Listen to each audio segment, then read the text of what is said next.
on your side. This is News 12, first at 5. A scary situation for customers at an Augusta supermarket last night. At first it didn't dawn on me what was happening, but then I realized, oh my God. We are hearing from a woman who was there when someone fired shots, injuring a man. But first up, more than 2 months since her mysterious death, the Orleans Parish Coroner determines Kaya Whetstone died of a fentanyl overdose before her body was dropped off at a hospital there. The Bamberg native died back in February after celebrating Mardi Gras in the city. Loved ones say she called an Uber to go home, but was instead dropped off at a hospital. Her death is ruled as an accident. Circumstances around what happened are still unclear. Attorneys representing the Whetstone family say the coroner's report confirms what they expected. They say they want to know what the Uber driver did as he witnessed a passenger dying and why he never called 911 as he witnessed a medical emergency. They go on to say Uber still has not released any information to the family, so we are forced to file our lawsuit.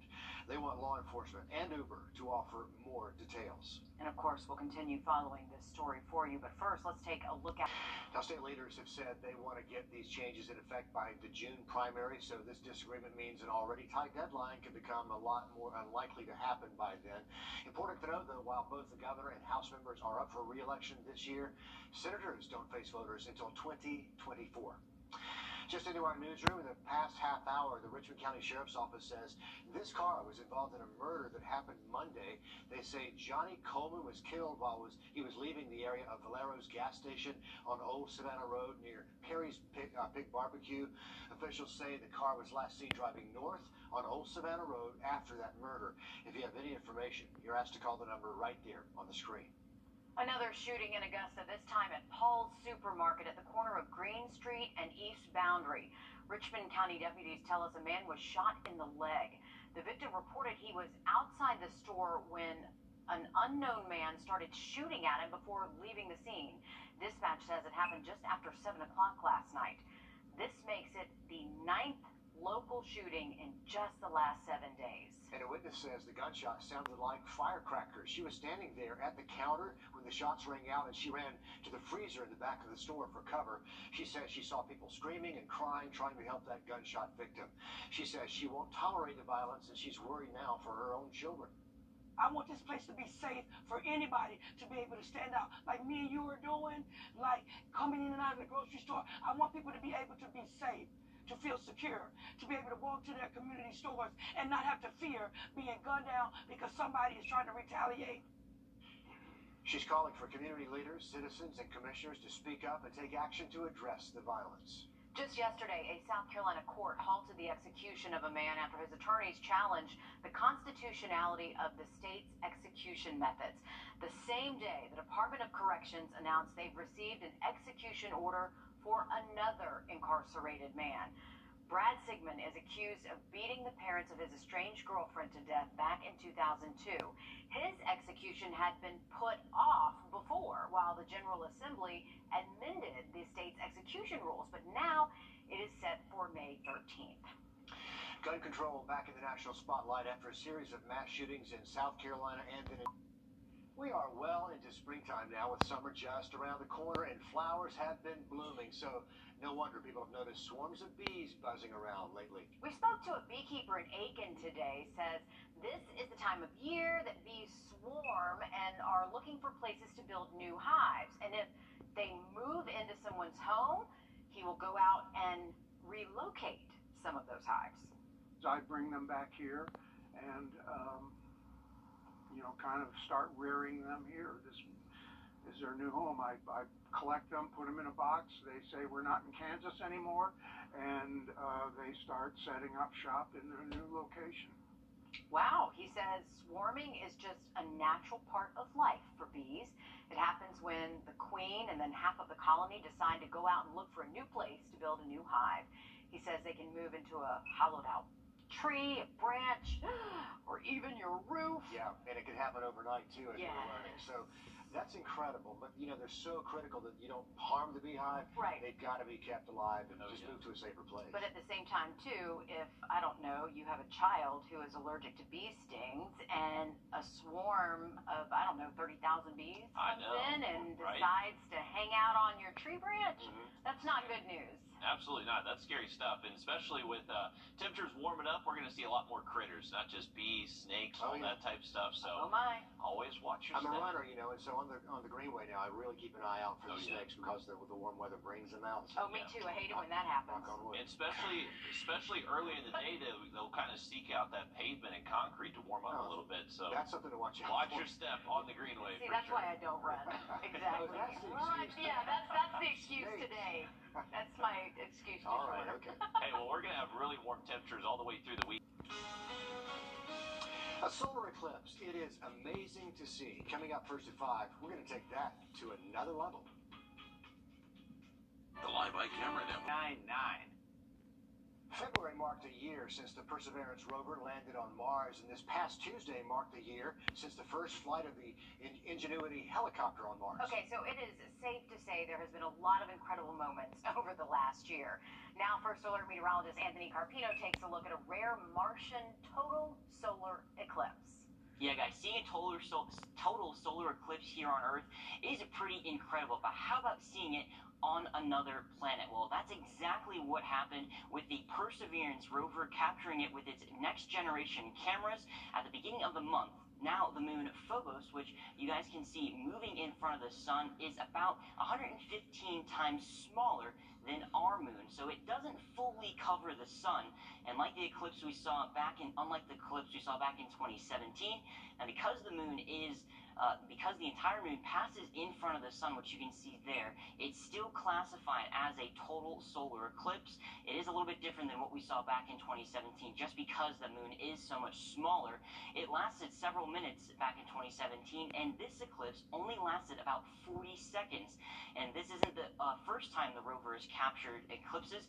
Back in 2004, the rovers Spirit and Opportunity captured an eclipse, and that was the same moon as this one. Now remember, Mars has two moons, Phobos and Deimos. Deimos is actually smaller than that one, if you can believe that. Now, if you want to learn more about the ongoing missions on NASA, check out more photos of the red planet, make sure to head over to their website, nasa.gov. Grant me hope. Finding from the station that's on your side. News 12, first at 5, continues. The feds are trying to get me. Y'all get to see go out like a true soldier tonight. What a night for local law enforcement. And look at the moments before a hostage situation leads to a shootout with law enforcement in Aiken County. A Facebook Live appearing to show the suspect recording himself as everything unfolded on air last night. We're told the woman who was trapped in the car with him was in a relationship with the suspect's brother. She, thankfully, is safe and uninjured tonight. Suspect Nate Mead is in the Richmond County Jail. He got shot at least 5 times during the shootout with Aiken County deputies. So here's a look at where all this happened. The whole thing shut down Jefferson Davis Highway near I-520 to Palmetto Parkway, just outside North Augusta. Our Celeste Springer joins us live outside the Aiken County Sheriff's Office with details on Mead's past, as well as what led to those moments last night. Celeste.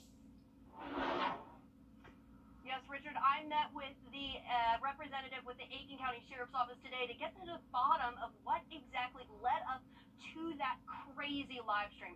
But taking it back a little bit, we do know, according to records, that Mead has a record dating back to at least 1997.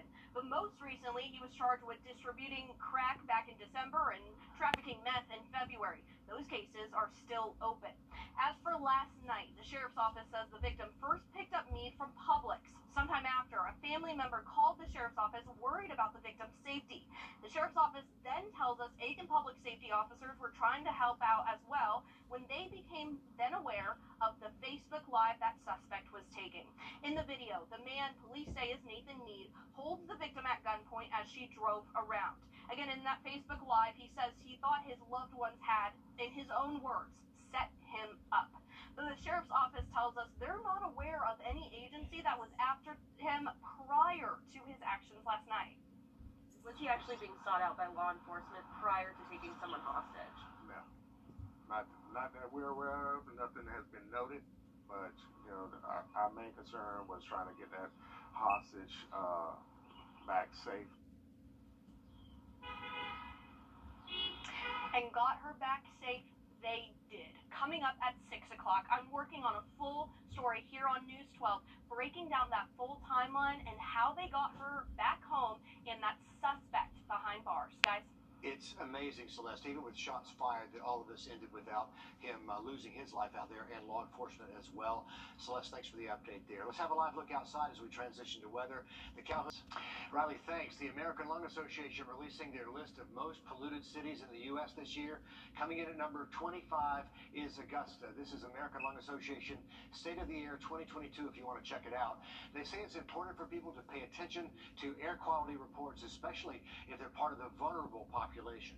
I think specifically with this report, we want to encourage residents to be aware of air quality and to take precautions accordingly, especially individuals with children or elderly, and those who have chronic disease. Wiley says the American Lung Association is particularly focused on chronic issues like asthma and COPD. It is a huge project spanning the course of 4 years. Crews in Columbia County are working on widening Ferry Road from 2 lanes to 4 lanes. And this morning they warned everyone nearby not to be alarmed by blast or rumbles. They say it's all part of this larger project. Our Wrdw checks in on where the road work stands now. Construction is something that drivers and residents on Ferry Road are only getting used to. Columbia County officials say we can only expect to see more movement and more crews out here. They say it's a pretty big project in that there's a lot more going on than what you see from the road. When you drive down Ferry Road, it looks like a jumbled mess of construction. But as drivers whiz by, workers have been out here for about a year doing more than just piling up dirt. It's a big project. I mean, it's 3.5 miles, 3.8 miles, I think, from Evans to Locks to the state line. There's a lot of moving parts. These tubes and lines are a part of their current project phase. We're currently doing heavy utility relocations to include gas, water, sanitary sewer. The county says that includes a lot of earthwork like grading, drilling rocks, and clearing hills. That's never easy with the 14,000 cars that travel Ferry every day. The less traffic we can put on them, the safer it is, and of course the more efficient they can work. According to the county, this is an area that's seen only an increasingly large amount of people each year. We know it's inconvenience, but it's unfortunately it's the price of progress. Columbia County is growing extremely rapidly. One of the most challenging parts of this project is keeping roads open while having to build another road around it. And if it seems like the 4-year project is slow moving, Mother Nature is the one to blame. The weather is always a big factor, so currently it's contracted. The contract schedule is 4 years, but it very well may be 4.5, 5 years. In Columbia County, Wrdw on your side. Now, right now, Lewiston and Flowing Wells Road are being widened, and the next project they're trying to get started on after Ferry. The widening after Ferry is the widening of Hardy McManus Road, then other roads around the area. It's a busy, growing county. Thanks for that. Tonight, you have it happening this weekend. You can meet candidates for Augusta Commission. This is for Districts 2, 4, 6, 8, and 10. It'll be held at the A.R. Johnson School Auditorium on Laney Walker Boulevard. This is happening Saturday at 10 in the morning. Coming up on News 12 at 6 o'clock, we take a moment to introduce you to the candidates and what they say they want to bring to the table. Well, it's the type of discovery you don't make every day, at least we hope not. A man dug up an artillery round in his yard just outside Waynesboro. The Burke County Sheriff's Office says it happened earlier this month at Salem Circle. The homeowner says he was digging up a septic tank when he found this artillery round in the ground. He called out an ATF agent to come and take a look, and then an explosive disposal unit from Fort Stewart actually came to Burke County to take care of it. I have so many questions about that. How old was it? How did it end up there? And it doesn't look like a Civil War era shell, but that's kind of look at the size of that. Yeah. In the yard. Yikes. That is a crazy discovery right there. Very cool, out of Burke County, too. Oh, well, our next that full forecast is next. And puppies from a local shelter on their way to new homes right now. We're going to check in on the kid making it all happen ahead. You're watching First at 5. Time and 10. A local celebrity is back at it again. We have been following 10-year-old Roman, who got his own TV show on Disney XD, all about his mission to save dogs. He deserves that show. You need to check it out sometime. Will Vogt caught up with Roman yesterday as he sent a new batch of shelter pups on a journey to their new homes. For Roman McCann, life is good. I love puppies, so I love just being in a whole... Hello. I love just being in a whole pen full of them. His rescue, Project Freedom Ride, got these puppies out of the Burke County Animal Shelter. Hold on, Sammy. Hold on, buddy. They're about to load them up for transport, and they've got some help. Yeah, there's like 30 kids surrounding his pen right now. Kids in the Beta Club at Roman School got to come see what Project Freedom Ride is all about. Yeah, they're going a long way. No, we are in the... It's definitely different because we don't normally get 30 kids to come help out. Oh, I'm gonna miss you. They gave the dogs lots of love and helped get them in the van. Roman says it's not a bad day for these shelter dogs. Some of them are going to their new home, and they're getting so much love as well. Like, it's just awesome. Awesome for these kids to send these puppies off in style. Hi, hello.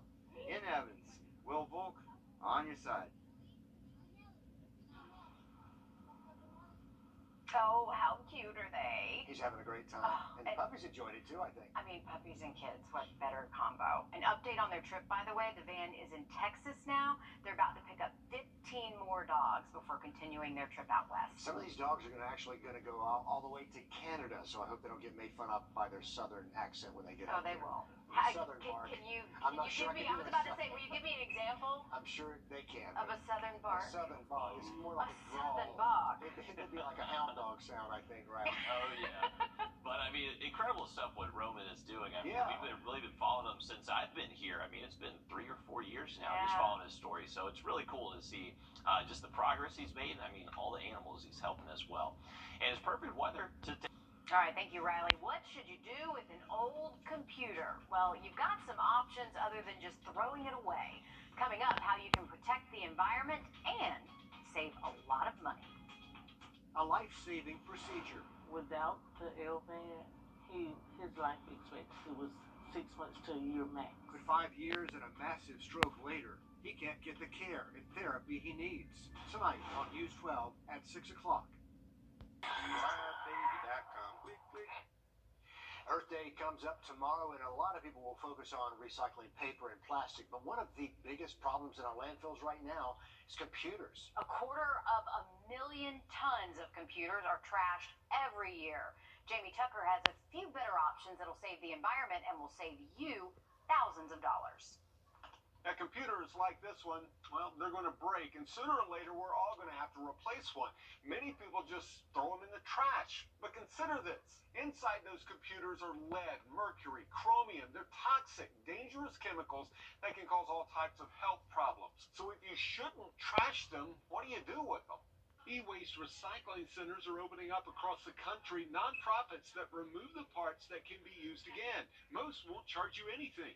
Best Buy has a great recycling policy. While the retailer doesn't take big screen TVs or refrigerators, it will take computers, routers, printers, cell phones, old hard drives, and small appliances. You'll get a discount on a replacement item, and if it works, you might even be able to trade it in for a gift card. The best way to limit the number of computers in landfills is making yours last longer. Rather than tossing a laptop because the battery doesn't last long, replace the battery. Replace the spinning hard drive with a solid-state hard drive that has no moving parts. Clean out the dust with canned air. Keep up with updates from Apple and Microsoft. Use an antivirus and anti-malware program. And the age-old question, is it best to turn off the computer when you're not using it? Leaving it on overnight will use a small amount of electricity, but turning it off and on every day is going to limit its lifespan. Every time you turn it on, all those parts start turning again. And most computer issues happen when it starts up. So put it to sleep overnight. Turn it off, though, about once a week to reboot everything and install updates. Now, today's computer should last at least 8 years, probably longer. So if you delay purchasing a new one for just a year, the prices will come down, meaning you'll save some money. That's What the Tech. I'm Jamie Tucker. An EPA study shows only about 25% of computers are recycled. The rest wind up in our landfills. You can search Google for an e-waste recycling center near you. And we all have at least one around the house right or now. Or more than that, yeah. The Garden City Festival is back at Sacred Heart coming up tomorrow and Saturday.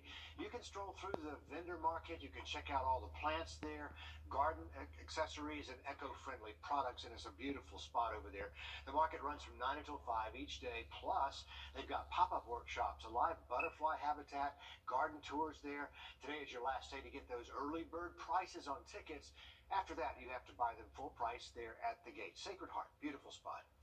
Well, it may be April, but the NFL is starting to pick back up again. The draft next week. Teams have started those voluntary workouts. It's already that time. Sports director Nick Proto is here with the latest from Charlotte as the Panthers look to bounce back from a pretty rough season. Yeah, Matt Rule's seat a little hotter this year after the Panthers have won just 10 games over the last 2 seasons. With a healthy Christian McCaffrey and the weapons they have on offense, there's really no excuse for Carolina not to take a step forward this year. One area the Panthers looking to improve, special teams. Carolina ranked in the bottom half of the league last year in that category, particularly bad at punting, both kicking and receiving. They brought in all-pro punter Johnny Hecker in the offseason and have a new special teams coach, Chris Tabor, who's been in the league more than a decade with the Bears and Browns. You got to set field position. You got to have short fields, and it might be something that you have a big return, and maybe you don't score off of that drive, but you set the field position, then you pin them down there, and then you play defense, and the ball comes right back to you. You end up scoring on the other possession. Everything all kind of ties in together. The NFL announced they'll be releasing their schedule on May 12th. The Panthers are playing 9 games at home, 8 games on the road. More sports coming up on News 12 at 6 o'clock, including a familiar face at the top of the Zurich Classic leaderboard.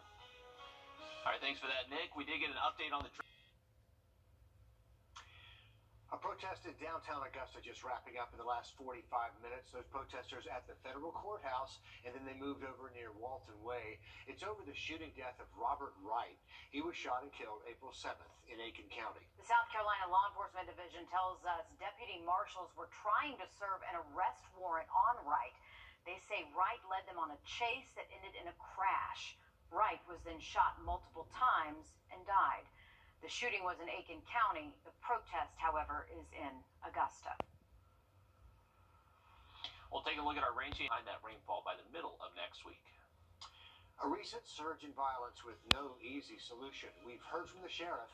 Now we're hearing from the community and commissioners about how tackling violence is a multi-pronged effort. That's all ahead on News 12 at 6 o'clock.